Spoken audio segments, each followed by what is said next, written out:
Hare Krishna.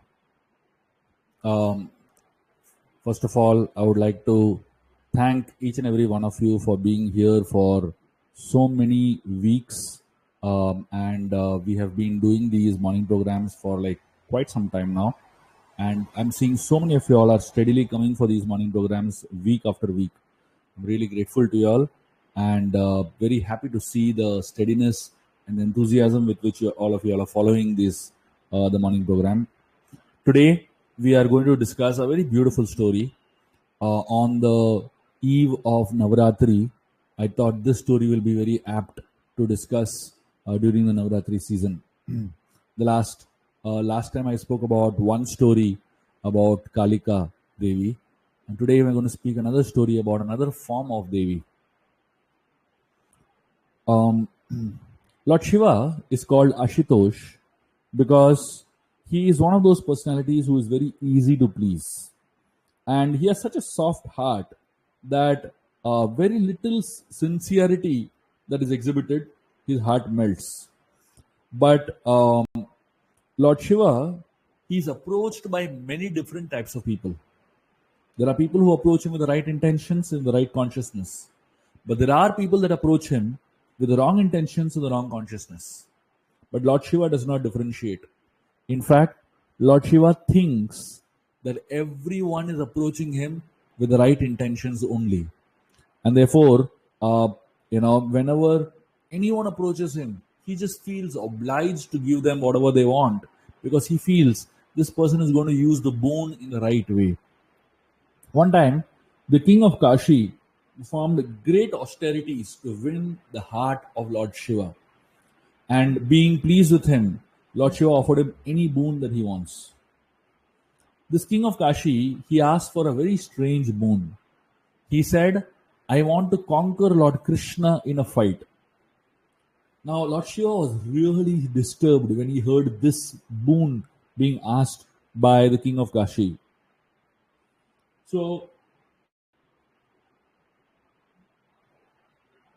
But Lord Shiva had already promised by that time, so he had to keep this promise. He instructed the king, go and attack Krishna, and he will follow to support the king. Fortunately for the king, the interesting thing was Krishna was in Kashi at that point in time, and Krishna had no idea what this king of Kashi wants to do. And this king of Kashi gathered together his whole army and went to fight against Lord Krishna. And Lord Shiva followed this king of Kashi in, with his army. So the Shiva Ganas were on one side, and the king of Kashi and his army was on another side. And Krishna saw two armies marching towards him. Krishna did not get scared. He only raised his Sudarshan Chakra.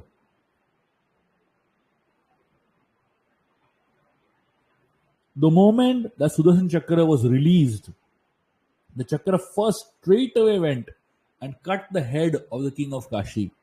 And it did not stop just at cutting the head of the king of Kashi.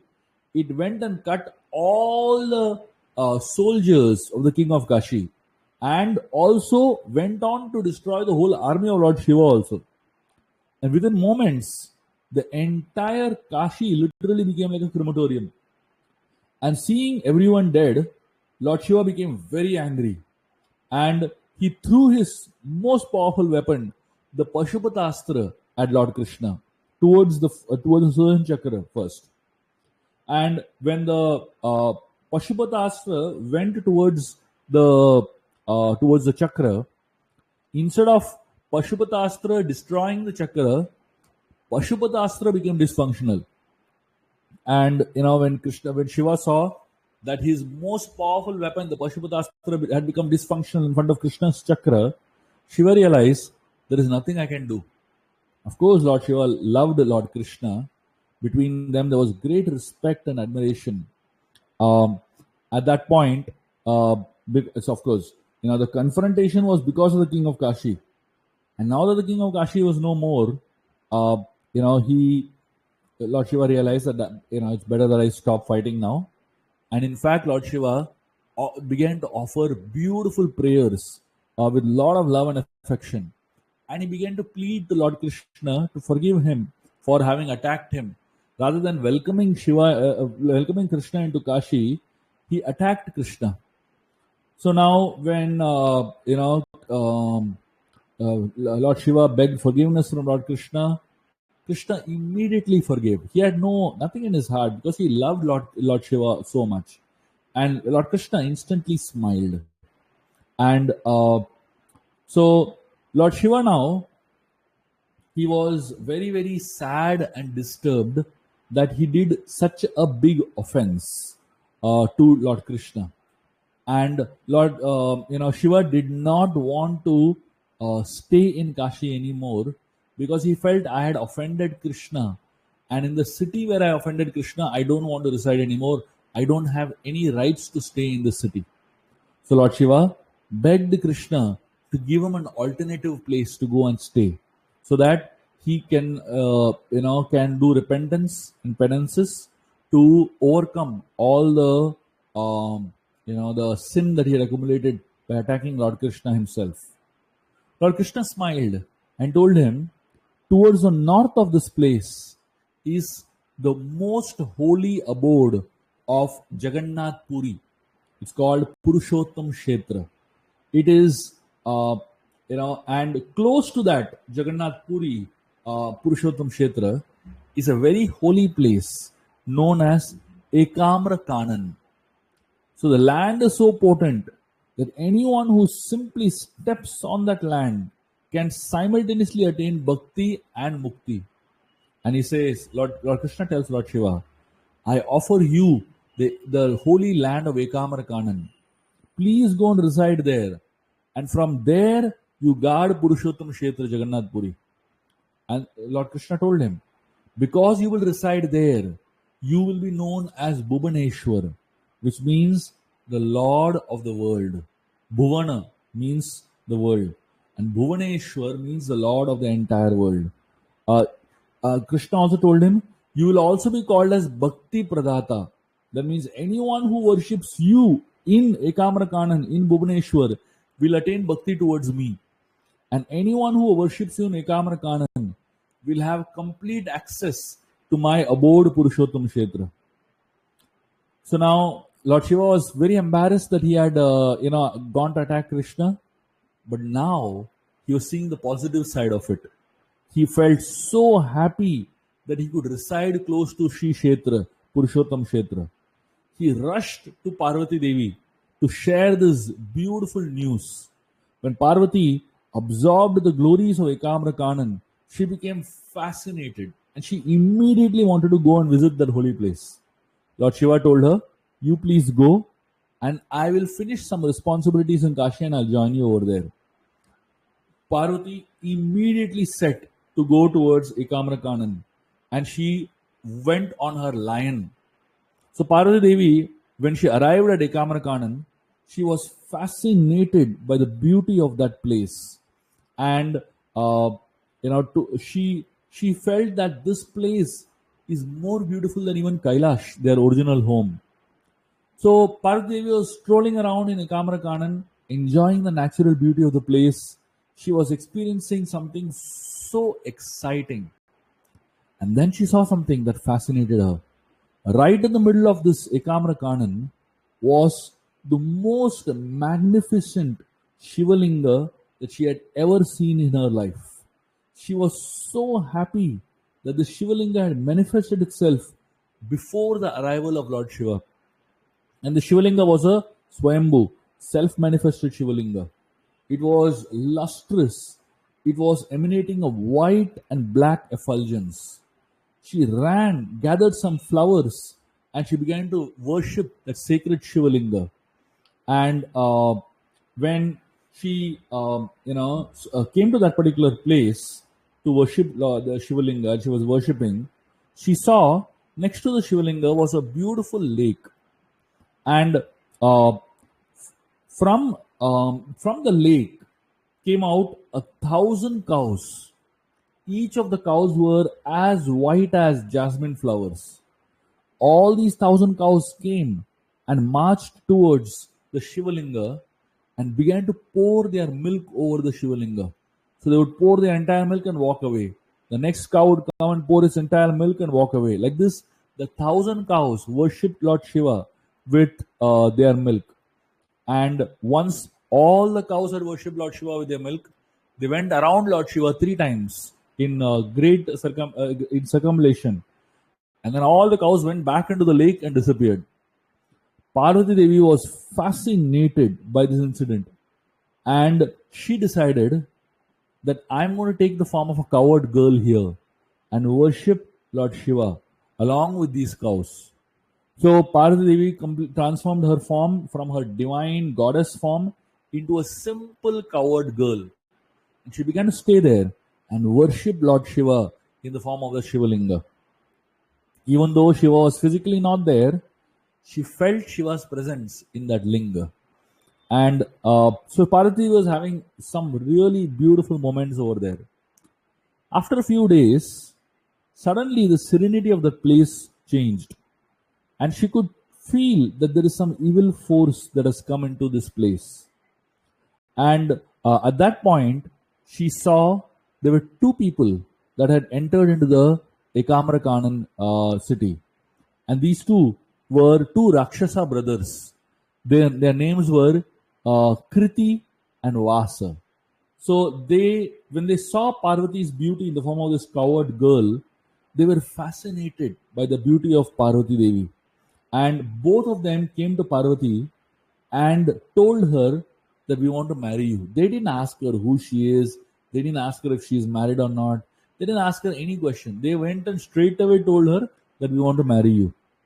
Parvati Devi was really very irritated with this. So she went and prayed to Lord Shiva.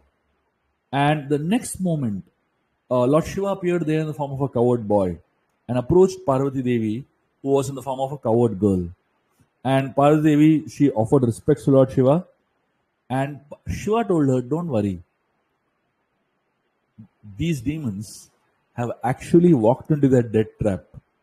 And he narrated a beautiful history of these 2 demons to Parvati Devi. Lord Shiva said, there was a king named Drumila who had performed many austerities and sacrifices to please the gods. Finally, the gods gave him a boon that he would have 2 sons that would not be killed by any weapon. And Lord Shiva ended the story by saying that because these 2 demons, Kriti and Vasa, they have a boon that they cannot be killed by any weapons. Shiva told Parvati, you have to find a way to kill them without using any weapons. And Lord Shiva smiled and told her, I'm sure you will find a smart way to do this. And Lord Shiva disappeared. Now Parvati Devi had some direction. She came back to the forest. And as expected, these 2 demons were very much waiting there, for her reply. So instead of this time, walking away or pushing them away, Parvati Devi went to them. And she told them, I'm ready to fulfill your desire to marry her on one condition. The demons were excited and happy. They never even thought that she would agree so easily. So they asked her, please tell what your condition is. And the condition that she gave surprised them like anything. She said that the condition was that she would become the wife of the person who can carry her on his shoulders. Now the demons smiled. They said, what a condition is this? For them, what is the big deal in carrying her on their shoulders? And the 2 demons, they began to quarrel among themselves. Who will carry her first? But they couldn't come to a conclusion who will carry her first. So they both decided both of us will carry her. So she agreed, and Parvati Devi mounted herself on the shoulders of both these demons. She put one leg on the shoulder of one demon and the other leg on the shoulder of the other demon. And both of them were so happy that Parvati Devi is standing on their shoulders. First, initially, Parvati was very light like feather. But slowly, Parvati's weight began to increase. And very soon, Parvati turned into Vishwambhari. Vishwambhari is the goddess of the entire world. And the burden of the entire world came on the shoulders of these two demons. And literally, the two demons were buried deep into the earth by the weight of Parvati Devi. And when the demons were buried deep into the earth, they were literally buried into their graves. The celestials from the heavens showered flowers on Parvati Devi, and but because Parvati Devi has assumed this massive form of Vishwambhari, she became unlimitedly thirsty. She became very, very thirsty. It seems that the thirst of the entire world had come into her only. And at that point in time, Lord Shiva appeared there to join Parvati Devi. Seeing his wife having so much thirst, Lord Shiva struck a mountain with his Trishul, and he created a crater. And instantly that crater became filled with fresh water. And that lake came to be known as Shankar Vapi. And Bhubaneswari wanted to drink water from a reservoir that was formed from waters all over the world. And to fulfill this desire of Parvati, Lord Shiva instructed Nandi to fetch water from all the holy places across the universe. Nandi went to practically every single holy place, from Mandakini Ganga to Prayag to Pushkar to Naimisharanya to Prabhashetra, and so many places. And finally, all the water arrived, and Lord Shiva created another lake close by and invited all the gods, including Lord Janardhan, to come and bless it. And the reservoir that Lord Shiva created with waters from all over the world is known as Bindu Sarovar. And once Bhubaneswari drank the water from this particular lake, she was completely satisfied. And Lord Shiva invited all the gods to come and have a bath in that lake. So it is explained that anyone who has a bath in the Shankar Vapi lake would attain the same qualities as Lord Shankar. And anyone who has a bath in the Bindu Sarovar lake would attain the supreme abode.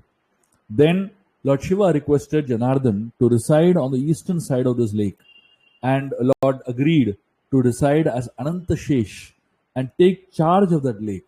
So from that point onwards, the Lord is known as Ananta Vasudev in that particular section.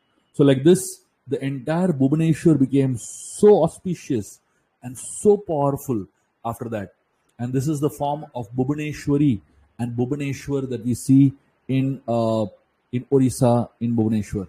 So let us all on this very auspicious day pray to Bhubaneswari. She is known as Bhubaneswari.